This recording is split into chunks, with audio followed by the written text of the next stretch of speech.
Good afternoon. Thanks for joining us here on This Is Now. There is a lot of breaking news happening today, and we're going to start with some local news. The jury has returned the verdict in the case of Hailey Dandurand. That's right. She has been found guilty of all counts, including murder, kidnapping, and burglary. Here's what the verdict was read in court just moments ago. The jury of the case find the defendant, Hailey Dandurand, in count 1, guilty as charged of murder in the second degree. In count 2, guilty as charged of kidnapping. In count 3, guilty as charged of kidnapping. In count 4, guilty as charged of burglary in the first degree. In count 5, guilty as charged of unauthorized entry into motor vehicle in the second degree. In count 6, guilty as charged of unauthorized possession of confidential personal information.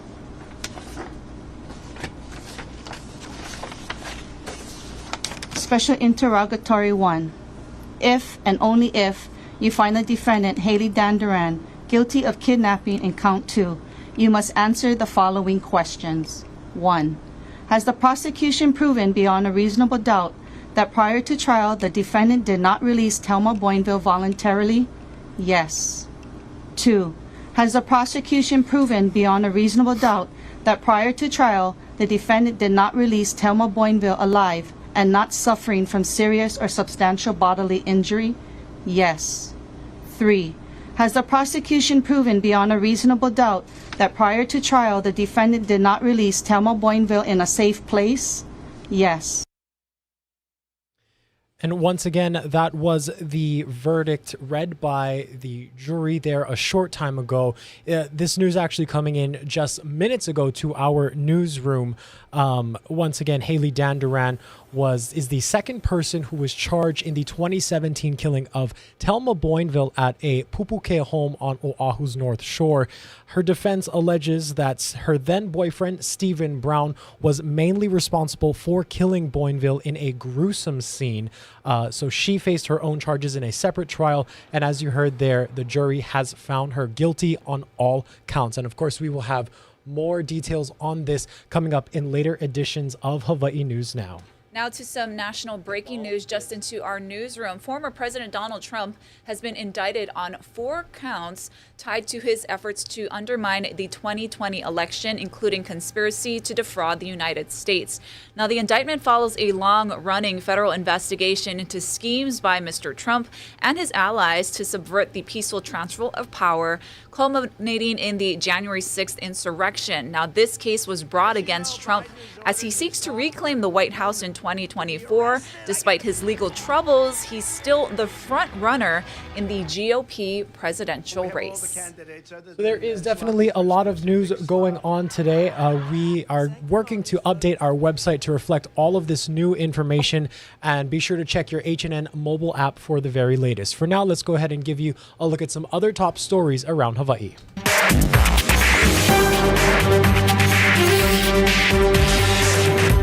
Jermaine Mudong is back in custody after being on the run since May. Prosecutors say the 38-year-old fled to Guam after allegedly rear-ending a 32-year-old woman on Honoapi'ilani Highway and then fleeing the scene. The judge said Mudong is a flight risk and a danger to the community. A Maui judge increased that bail to $250,000. A Georgia family that came to Hawaii to fulfill a loved one's dying wish says their dream vacation ended with an assault that they claim is racially motivated. Eddie Dowd has more. The Alford family arrived to Hawaii Island last Monday to take a deceased family member to her final resting place. They never expected the trip to end at the hospital.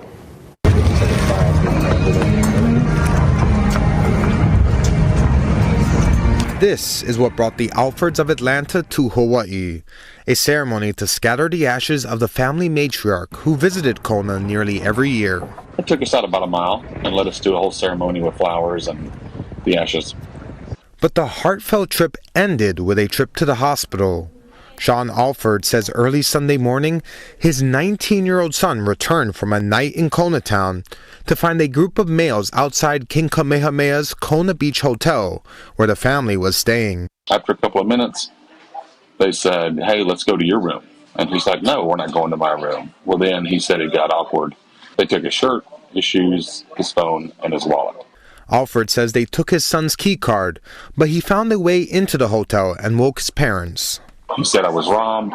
He said they're right outside the hotel, like right at the front door.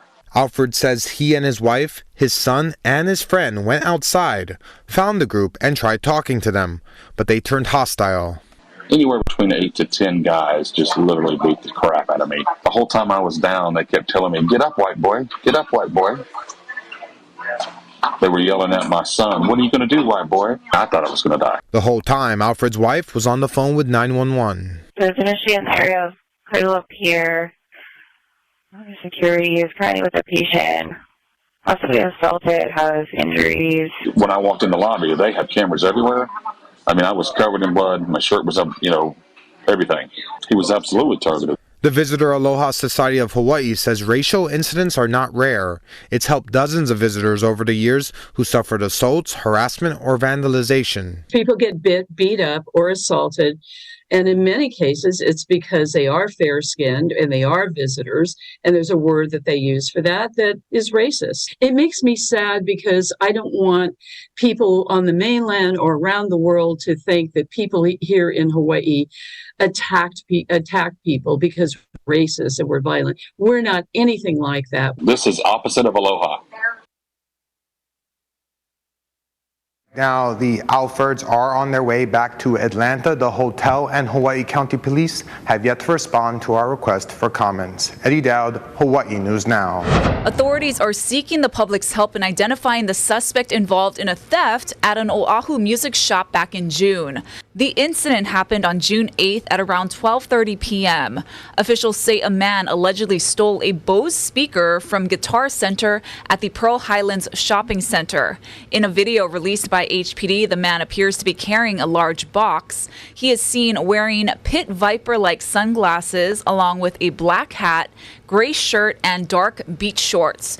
If you recognize the suspect or have any tips, please call Honolulu Crime Stoppers at 955-8300. In education news out of Kauai, there is a leadership change taking place at Waimea Canyon Middle School.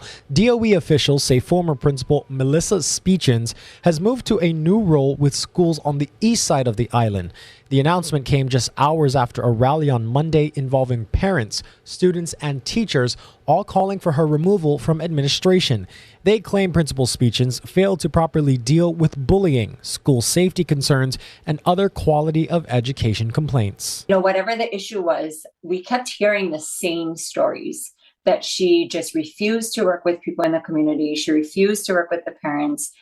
She was very degrading, super disrespectful. Had this my way or no way attitude. I don't think she belongs at any school at this point in our community. I think she's done enough damage. But I'm elated. I'm happy. I'm happy for our kids. I'm happy for our teachers, our staff members. I really think that now they can start to heal. I think the quality of the education at Waimea Canyon Middle School will definitely start to go up. Kauai Complex Area Superintendent Daniel Hamada sent a letter to faculty saying Ray Carvalho will serve as interim principal starting today. We reached out to Principal Speechens for comment but have not heard back. Police in Memphis say a Jewish school's strict safety procedures stopped a potential mass shooting. Officers injured a gunman who tried and failed to enter the school yesterday, and they say he is a former student. Lilia Luciano has more.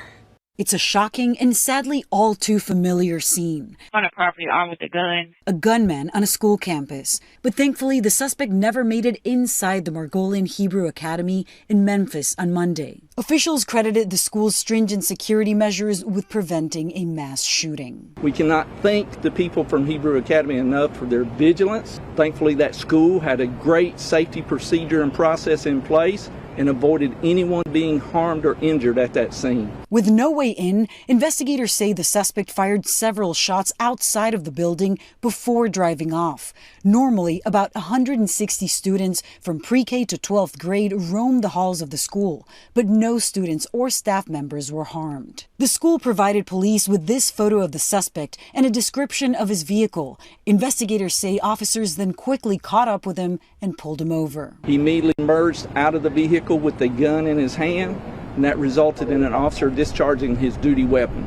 According to officials, the suspect was shot and is currently hospitalized in critical condition. State investigators are now reviewing the incident. Lilia Luciano, CBS News, New York. The family of Henrietta Lacks reached a settlement with Thermo Fisher Scientific Monday night. Lacks died in 1951 from cervical cancer. Doctors at Johns Hopkins University discovered cells in her tissue that were immortal, meaning they never die and can proliferate indefinitely. Those cells have been used for decades to help develop therapies, including polio and COVID-19 vaccines. Thermo Fisher cultivates the cells and sells them to research companies. The problem is the doctors who originally harvested them more than 70 years ago didn't get permission to do so. Thermo Fisher claimed in federal court the statute of limitations ran out long ago, and the company says it has nothing to do with harvesting the cells. Details of the settlement have not been released. The acting world has lost a rising star. Angus Cloud, best known for his role in the HBO drama Euphoria, is dead, according to a family statement. Relatives say Cloud's father was buried last week and that Cloud struggled with the loss. So far, there's been no official word about cause of death, but Cloud previously went public with his mental health battles. An HBO spokesperson called the actor immensely talented and a beloved part of the HBO and Euphoria family. The California native is also credited to appear in a yet-to-be-titled movie from Universal Pictures. Angus Cloud was just 25 years old. Well, for thousands of students across the state, it's almost time to head back to school. And new AI technology could benefit them in the classroom. Casey Lunn explains. And there is a lot to consider as students head back to class. Most Hawaii public school students heading back to class on August 7th. We're talking specifically right now about AI, artificial intelligence, how that can be implemented, and what folks should watch out for, both parents and teachers as well as students. Ryan Ozawa is with me. I want to talk a little bit about some of the best and most useful apps for students, for teachers, and how they could be applied in the world of education. I think that that's really the strategy. You can't detect, you can't prevent these tools from being used, and a year ago we weren't talking about them. I think it's in part because journalists' jobs are now being threatened, but anyway, the fact of the matter is AI is here to stay. It's going to be infused in the tools that your students work with in the real world when they graduate. So you've got ChatGPT by OpenAI at openai.com. You've got other tools like Microsoft and Google building it into their search engines. There's even a company here building an AI tool to help with creative writing called PseudoWrite.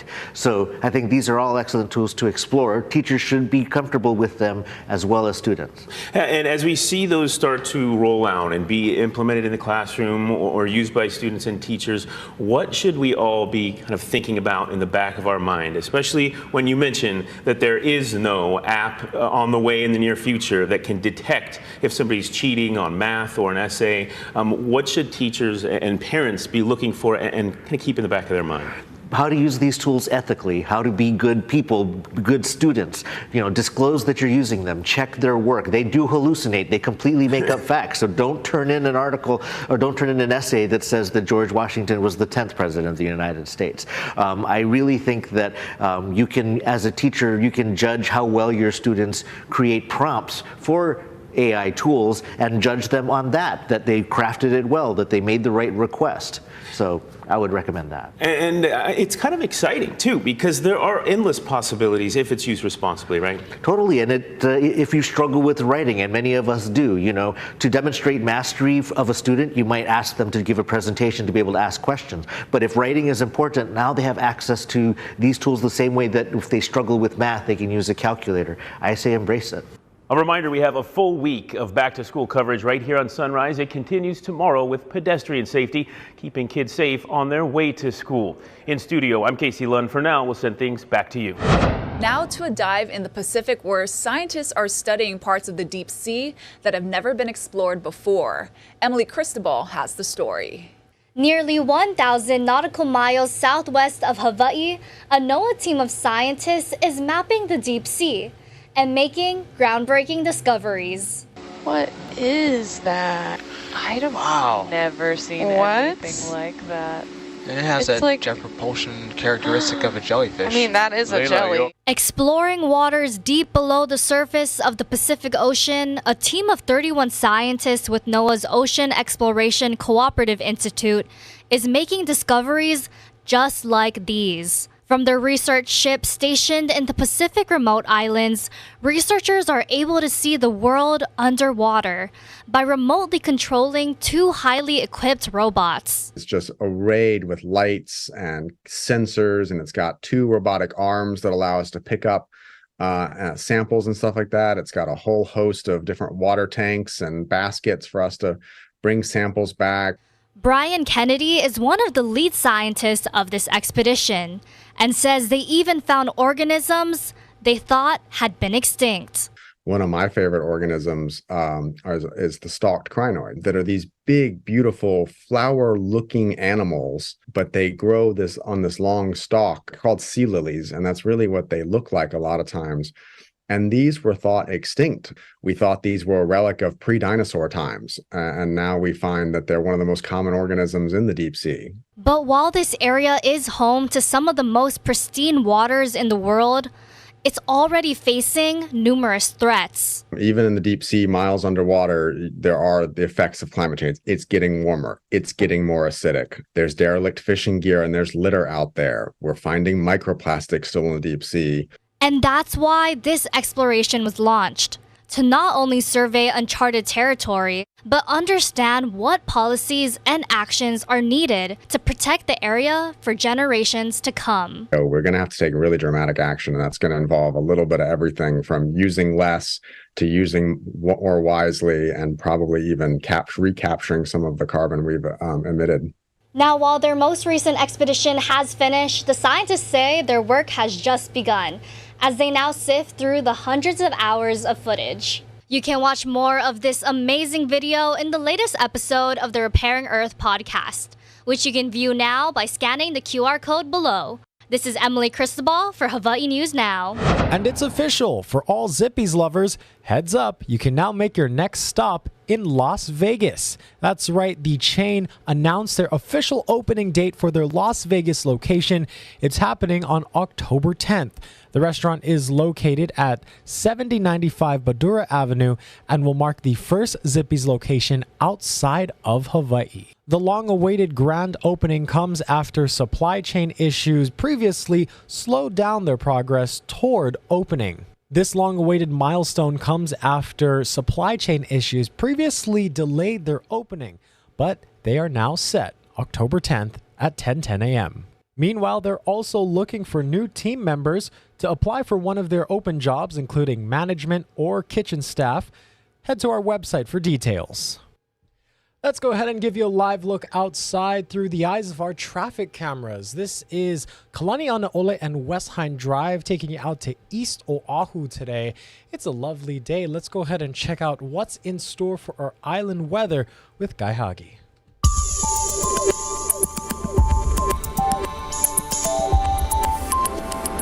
How's it on this Tuesday? We're starting the 3rd week of hurricane season. Still very quiet in the central Pacific, but we're tracking a new tropical storm in the East Pacific. This is Dora, expected to strengthen over the next several days and become a Category 2 hurricane eventually, maybe sometime by Thursday. And then on this track, it looks like whatever's left of Dora will likely pass to the south of the state, but things could still change. So this is a situation we'll keep an eye on. Now, this morning, we're not seeing anything in the way of severe weather. We do have a handful of windward and Mauka showers. Leeward sides are dry and will remain mostly dry. And those winds will run nice and breezy again today, so it's going to be comfortable. Humidity levels won't be all that high. So expect a lot of sunshine across the state. Again, a few showers this morning for a handful of windward spots, including Hilo and Hana. And with all the sunshine, high temperatures approaching 90 degrees. And heads up for the South Shore surfers. We've got a swell that's peaking today. It came up up yesterday. It's going to kind of wind down to the west side as well. Some shoulder to head high sets, not all that bad. East shore's just about as big, but keep in mind it's going to be choppier there because of those breezy winds. And those breezy winds, they'll hang on now through Saturday, easing up on Sunday. So we're in for a long stretch of really nice weather, but there's not going to be a whole lot of rain. So be greedy with the water. Conserve it if you can. Well, if you're recently by a shoreline or at the beach, you might have noticed water levels are a bit higher than normal. Coastal areas are seeing a thing called king tides. To explain this, here's Drew Davis. This is what you need to know about king tides here in Hawaii this week. We see king tides here in Hawaii during summer and winter months. The reason for the tides happening is because of the shape of the moon's orbit around the Earth. The moon doesn't orbit in a perfect circle, it orbits in an elliptical path. And king tides occur when the moon is closest to the Earth in that elliptical orbit. Since the moon is closer to the Earth, the gravitational pull it has on the tides is greater. The sun and moon work together to give us the highest tides of the year. The king tide is forecasted to have peaked between July 31st and August 1st and will return at the end of August 2023. Right now we're seeing extreme high tides in the afternoon and low tides in the morning. For the latest on tides, surf, and Hawaiian weather, make sure to download the Hawaii News Now First Alert weather app to get the latest forecast. Well, the more you know. Thank you so much, Drew, for that King Tides explainer. Let's go ahead and check out some good news now. A teenager in Minnesota has made a big impression with people all over the internet for simply offering some kind words. Yeah, so the boy didn't know who his words would reach, if anyone, but the random act of kindness turned into a viral video now viewed by millions. Jeff Wagner reports. I just saw the doorbell camera when we were walking to the gas station, and I just thought maybe I should say something nice to it. And you matter, all right? There's always going to be somebody that cares about you. And you're a good person. No matter what people say, you matter. Because my friends were ding-dong ditching those cameras, and I was like, you know what? How about I go say something nice? Maybe they need to hear it. Have you ever done that before? No. It didn't matter to Jackson Prell who heard his message, just that someone did. In this case, it was Ashley Mann, who was on vacation when her phone got an alert. Just like going through the footage and getting rid of the notifications, and then I saw some kids at the doorbell, and I watched it, and I was like, wow, that was really powerful. I'm just trying to say that you matter, man. Or girl. She understands the gravity of his words. I am a mental health guide at Central Lakes College. And the impact they can have on someone who's struggling. This young kid came up to my random doorbell to just say, hey, you matter. Just wanting to spread kindness and, positivity. And it just made me feel like I should do the same thing. Mann uploaded the video on TikTok to pay his message forward, unaware how quickly it would go viral. Within 11 hours, it hit 1 million, and then about a week later, it hit 5. One of those views was a humbled Jackson. I'm not trying to get famous or something like that. I was just trying to say something nice, and now this is happening, so I'm just kind of going with it. The video left his mother, Carissa, beaming. Oh, my heart just expanded so proudly. But not surprised. He's told me before that he'll stand up for kids, if he feels someone's being singled out or bullied, that he'll intervene and try to be a distraction so that kid isn't so targeted. How far can those words really go for someone who's struggling?